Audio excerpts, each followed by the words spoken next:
नमस्कार, आप सभी का स्वागत है लीडिंग भारत टीवी में और मैं हूं आपके साथ कशिश पांडे। सोमवार को सदन की कार्रवाई के दौरान CM Yogi Adityanath full form में दिखाई दिए। विपक्ष के सवालों पर सीएम योगी के जवाबों का प्रहार लगातार जारी रहा और सदन में योगी के भाषण के दौरान सत्ताधारी नेताओं की तालियां बजती रही। लेकिन सीएम योगी आखिरकार ऐसा क्या कह गए कि बात सीधे मानव, दानव और महामानव के अंतर पर आज पहुंची।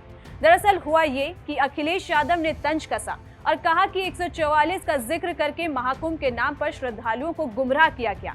लिहाजा सीएम योगी ने पूर्व राष्ट्रपति डॉक्टर सर्वपल्ली राधाकृष्णन के बयान का हवाला दिया और अखिलेश यादव की जमकर खिंचाई की। योगी आदित्यनाथ ने कहा कि डॉक्टर राधाकृष्णन ने बताया था कि मानव का मानव होना उपलब्धि है, मानव का दानव होना पराजय है और मानव का महामानव होना उसकी विजय है। मानव, दानव और महामानव यानी देव तीनों श्रेणियां हमेशा से रही हैं। सीएम योगी ने महर्षि कश्यप का भी जिक्र किया और कहा कि उनकी दो रानियां थी, एक से देव और दूसरे से दानव हुई, यानी दोनों की उत्पत्ति मानव से ही हुई है। कर्म, आचरण, व्यवहार ने किसी को मानव और किसी को दानव बनाया है और जो व्यवस्था में विश्वास नहीं करता, नकारात्मक पैदा करता है, वह दानव है और जो स्वार्थ भावना से ऊपर उठकर परमार्थ के प्रति काम करता है वह महामानव होता है। और ये तीन श्रेणियां हमें बहुत कुछ प्रेरणा देती है कि मानव का मानव होना एक उपलब्धि है,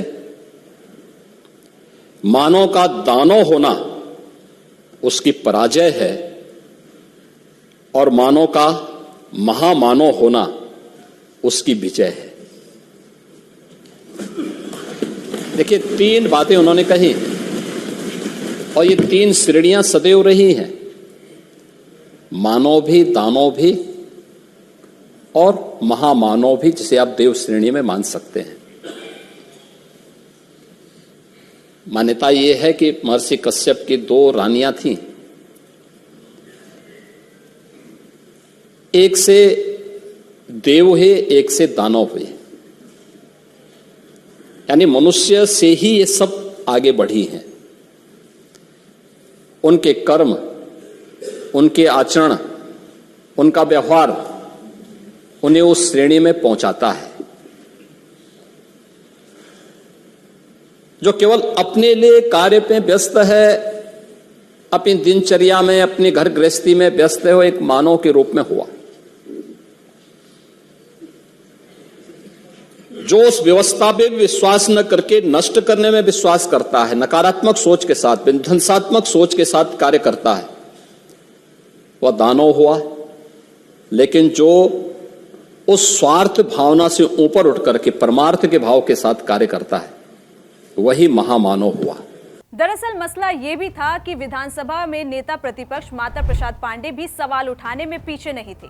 उन्होंने ये कहा था कि महाकुंभ में व्यवस्था ठीक नहीं है और यहाँ आने से कुछ लोगों को रोका जा रहा है। उनका इशारा वर्ग विशेष की ओर था। सीएम ने उनको भी जवाब दिया और कहा कि अगर विश्व स्तरीय सुविधा ना होती तो 63 करोड़ से ऊपर श्रद्धालु स्नान ना कर पाते। योगी ने सपा और नेता प्रतिपक्ष माता प्रसाद पांडे पर तंज कसते हुए कहा, अच्छा लगा कि आपने महाकुंभ, सनातन परंपरा और अयोध्या धाम को स्वीकार किया। समाजवादी जब अपनी अंतिम पायदान पर खड़ी होती है तभी वो धर्म को याद करती है। आपके इस पूरे मुद्दे पर क्या राय है, कमेंट सेक्शन में हमें जरूर बताइएगा और इसी तरह की देश और दुनिया की तमाम बड़ी खबरों के लिए देखते रहिए लीडिंग भारत टीवी।